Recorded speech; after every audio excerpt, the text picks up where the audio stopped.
Siap. Beri salam. Assalamualaikum warahmatullahi wabarakatuh. Waalaikumsalam warahmatullahi wabarakatuh.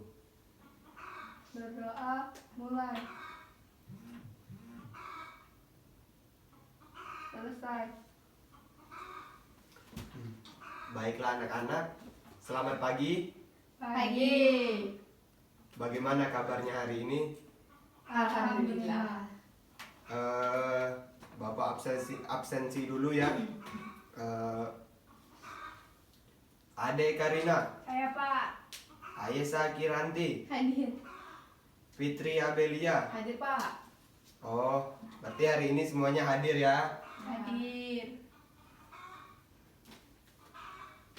Baiklah anak-anak, sebelumnya hari ini anak-anak sudah tahu belum kita akan belajar tentang materinya apa?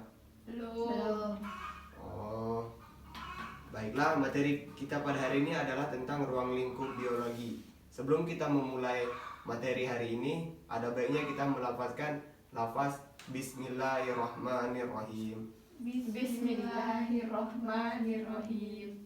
Baiklah, tentunya anak-anak semua sudah pernah belajar tentang biologi belum? Waktu di SMP? Sudah. Sudah ya? Sudah. Jadi saya ingin bertanya kepada anak-anak, apa itu biologi? Coba Abel jawab, apa itu biologi? Ilmu yang mempelajari tentang tumbuhan. Ya, benar. Ayesah? Ilmu yang mempelajari tentang hewan. Benar. Ya, saya jelaskan ulang ya. Biologi itu berasal dari bahasa Yunani. Bios artinya kehidupan dan logos artinya ilmu. Jadi dalam artiannya biologi itu adalah ilmu yang mempelajari tentang makhluk hidup.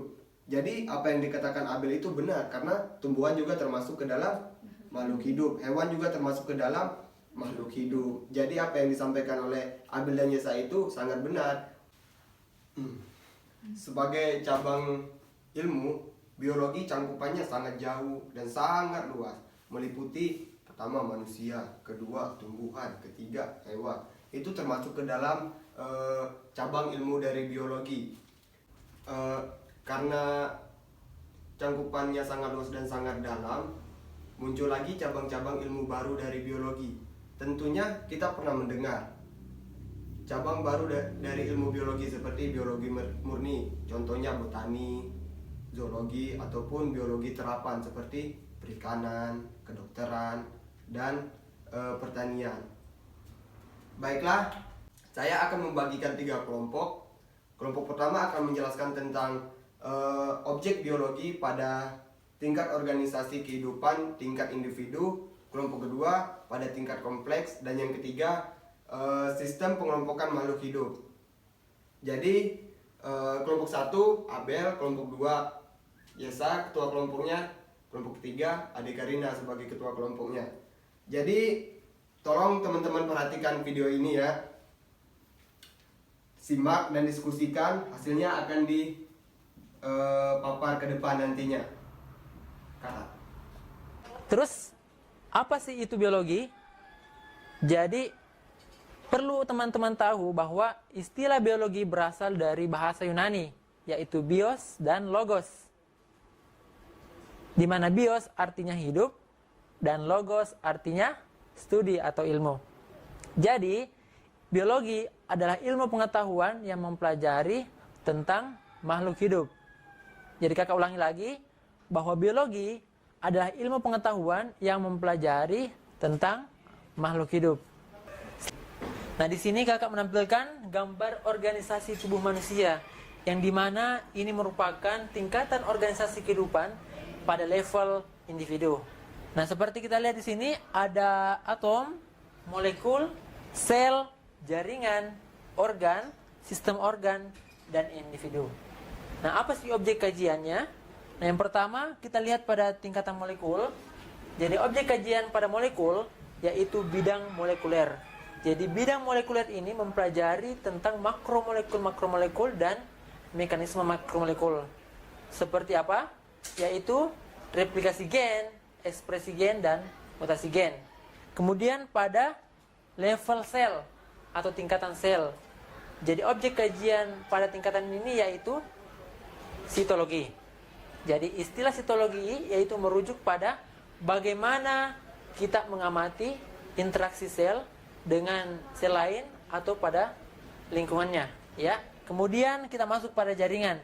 Jadi secara harfiah, objek kajian pada jaringan ini yaitu histologi, yaitu tentang studi tentang jaringan tubuh.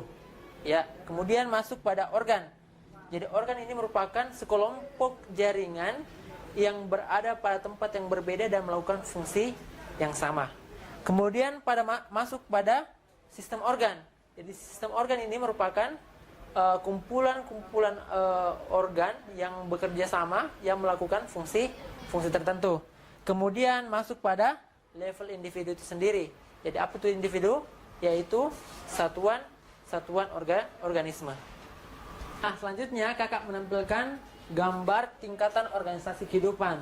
Nah, seperti adik-adik lihat di sini ada tingkatan individu, populasi, komunitas, ekosistem, bioma hingga biosfer. Nah, di sini kita lihat ada tingkatan individu yang merupakan satuan organisme yang hidup pada satu lingkungan.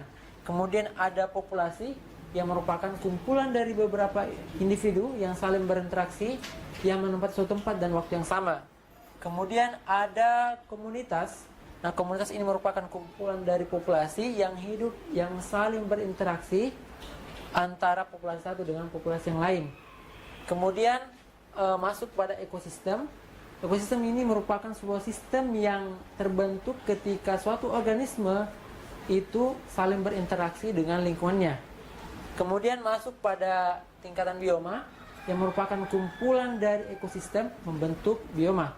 Ya, kemudian ada biosfer, di mana biosfer ini merupakan kumpulan atau seluruh kehidupan dari elemen kehidupan dunia ini. Bagaimana anak-anak? Sudah diskusinya? Sudah. Baiklah, coba kita mulai dari kelompok 1. Silakan ke depan. Presentasikan hasil diskusinya kepada teman-teman. Ya, silakan kelompok 1. Mari ke sana. Ada ke depan. Baiklah, saya akan menjelaskan tentang tingkat organisasi kehidupan. Tingkat organisasi kehidupan yang pertama dimulai dari molekul, yang kedua sel. Sel adalah unit struktural dan fungsional penyusun tubuh makhluk hidup. Yang ketiga ada jaringan. Jaringan merupakan suatu kumpulan sel yang masing-masing bekerja sama dengan yang lain di dalam penampilan dan kelompok fungsi yang khusus. Yang keempat ada organ. Organ adalah kumpulan dari berbagai jaringan yang bekerja sama dalam penampilan dan kelompok fungsi sehingga membentuk satu unit struktural. Yang kelima ada individu. Individu merupakan organisme tunggal, contohnya seperti tikus, kucing, dan lain-lain. Ya, tepuk tangan untuk kelompok 1. Selanjutnya, silakan kelompok 2.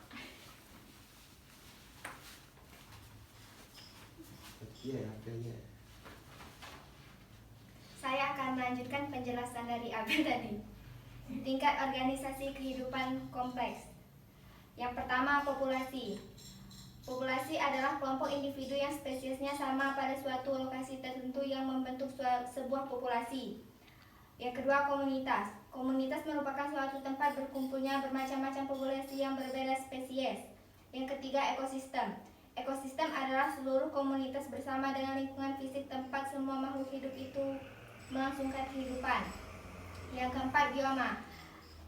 Pada daerah daratan ada dua faktor yang berperan penting dalam kehidupan, yaitu 1 tahunan dan 2 curah hujan.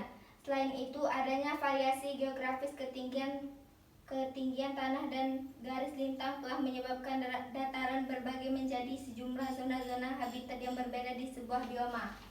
Ya, tepuk tangan buat kelompok 2. Sekarang terakhir kelompok 3. Silakan kelompok 3. Baiklah, di sini saya akan menjelaskan mengenai sistem pengelompokan makhluk hidup.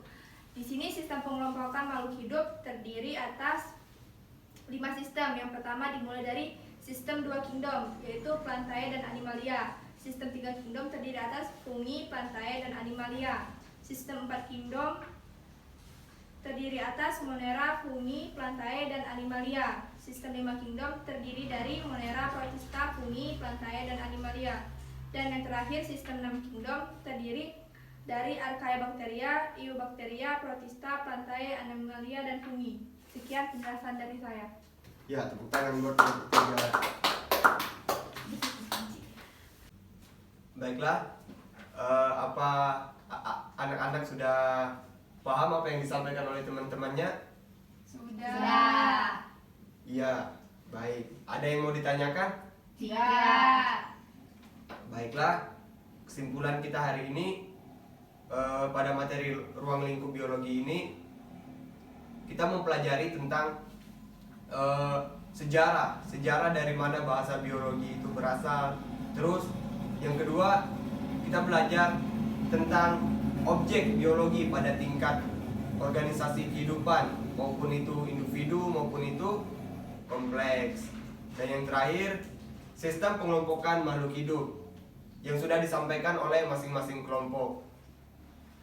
Terus nanti saya akan menitipkan tugas ke ketua kelas. Siapa ketua kelasnya? Ada Karina ya? Ya, tolong dikerjakan ya tugas yang saya kasih nanti. Dan materi minggu depan kita akan mempelajari tentang cabang-cabang ilmu biologi dan bahaya serta manfaat mempelajari biologi. Itu juga tolong dipelajari ya. Nanti kelompok ini tidak akan bubar dan akan menjelaskan materi ini. Kelompok pertama akan menjelaskan tentang cabang-cabang ilmu biologi. Kelompok kedua akan menjelaskan manfaat mempelajari biologi, dan kelompok 3 akan menjelaskan bahaya mempelajari biologi. Ya, demikianlah materi kita pada hari ini. Kurang dan lebihnya saya minta maaf. Billahi fisabilil haq fastabiqul khairat. Wassalamualaikum warahmatullahi wabarakatuh. Waalaikumsalam warahmatullahi wabarakatuh.